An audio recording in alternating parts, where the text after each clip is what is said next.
Assalamu alaikum, meet Ismail, an absolute technology genius. He'll take you from basic electrical theory straight into real, hands-on builds. Hit subscribe for weekly explainers and let's start building today. You know that everyday object sitting right there in your hand, or maybe it's just a few inches away on your desk right now. Well, it is deeply, deeply connected to a truly profound scientific breakthrough. We're going to dive right into this explainer because it's just so easy to take the tech we use every single day totally for granted, right? We swipe, we tap, we capture these high-definition moments in literally a fraction of a second, and we rarely stop to think about the massive chain of human ingenuity that makes the whole shebang possible. But today, we're going to unpack a really remarkable story. We are tracing the lineage of modern visual technology all the way back to its absolute origin point. 1,000. It's kind of staggering to think about, isn't it? Every single video you shoot on your smartphone today, every quick selfie, every sprawling landscape panorama, actually started with a scientific spark exactly 1,000 years ago, a full millennium. Try to imagine the world 1,000 years ago, the tools they had, the way people communicated, all those vast mysteries of the natural world that were just completely unexplained. And yet, in that vastly different era, the foundational groundwork for your digital camera was meticulously being laid down. So to really understand how this is even possible, we have to talk about the architect of this breakthrough.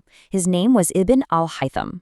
He was this pioneering Muslim scientist who didn't just, tweak existing knowledge. He completely and totally revolutionized the fundamental science of human vision. He lived during a time when understanding the natural world was bound tightly by ancient philosophies, and a lot of them were completely untested. But Ibn al-Haytham brought a totally different energy to the table. He was a genuine visionary who quite literally changed how we see the world simply by figuring out how the world is actually seen. Now, get this. For centuries, the prevailing wisdom of the ancient world was wildly different from what we know today. People genuinely believed that our eyes literally shot out beams of light to see things. Seriously, think of it kind of like Superman's laser vision. They thought human eyes actively illuminated the world around them. But Ibn al-Haytham were like, no way, that doesn't make sense. And he challenged it directly. And he proved them wrong. He demonstrated that light actually travels to us. It originates from a source, bounces off everything around you, the trees, the walls, the faces of your friends, and only then does it actually enter your eye. It was a massive paradigm shift, going from this active, beam-shooting eye to a receptive, light-gathering eye. So the really crucial takeaway here is that proving this one simple, elegant idea about light bouncing into the eye completely cracked open the entire science of vision. I mean, when you flip the fundamental understanding of how something works, everything else built on top of it has to be completely reimagined, right? Because he definitively proved that light is this external force interacting with our eyes rather than something we just produce. He unlocked a totally new way of studying optics. He essentially sat down and wrote the rulebook for how light behaves. And this next part just brilliantly illustrates his genius. By deeply understanding how this bouncing light travels in straight lines, he detailed the concept of the camera obscura. That term literally translates to dark room. Picture this, a completely pitch black room with just one tiny, tiny pinhole letting in light from the outside. Because of exactly how light travels, the scene outside is projected onto the opposite wall of the room, completely flipped upside down. Ibn al-Haytham's detailed explanations of this phenomenon served as the ultimate blueprint for the very first camera. Basically, every camera you've ever used operates on this exact same basic principle, a dark chamber capturing external light. But he didn't just stop at dark rooms and light projections. Oh no, he took this exact same understanding of external light and applied it directly to human anatomy. Because think about it, if light is entering the eye, then the structure of the eye itself must be perfectly designed to receive and process it. Following that logic, Ibn al-Haytham became the very first person to accurately map the cornea and the retina. He essentially reverse-engineered the human eye. He understood it as this incredibly complex biological camera obscura that captures light and allows the brain to process the image. Which brings us to this absolutely fascinating domino effect of innovation. Step 1. His pioneering ancient work on the behavior of light and lenses sets everything into motion.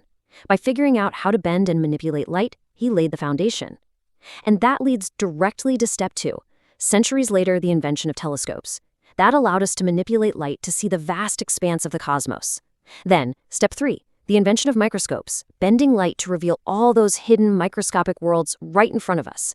And finally, step 4, all of that accumulated knowledge about lenses, light capture, and biological optics converges into that incredibly powerful smartphone camera resting in your hand right now.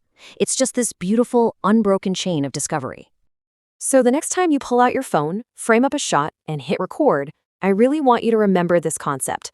You aren't just holding a piece of modern disposable tech. You're literally holding 1,000 years of human curiosity, relentless proof, and the mastery of light. Every single lens array in your device is a direct descendant of the mathematical and scientific principles that were hammered out a millennium ago. It is literally a physical culmination of human history, right there in your pocket. And it's so vital to remember how all of these modern miracles actually got their start. They didn't just appear out of thin air, you know?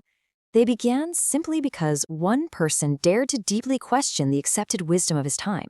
When everyone else was walking around saying, hey, our eyes shoot beams of light, he didn't just accept it. He meticulously observed reality. He tested his hypotheses. And he sought to truly understand the natural world as it actually was, not as people just assumed it to be. And that rigorous, relentless dedication to the truth, that is the absolute foundation of all scientific progress. It all leads us to this incredibly poetic truth. Ibn al-Haytham didn't just study light, he gave it to us. By demystifying exactly how light interacts with the world and with our own bodies, he basically handed humanity the keys to harness it. Every photograph you take, every film you watch, every microscopic medical breakthrough, and every distant galaxy we capture on a telescope, they all owe a massive debt to his work. He truly gifted us the vision of the universe. Which leaves us with this final, really thrilling thought to ponder as we wrap up this explainer. Look at the incredible, mind-blowing technology surrounding you today. If a simple study of light and lenses 1,000 years ago eventually gave us telescopes, microscopes, and smartphones, what modern tool, being developed right now, will spark the next 1,000 years of discovery? What will humans be holding in their hands a millennium from now, and what mundane thing today will they trace it all back to? Keep questioning, keep observing, and keep learning.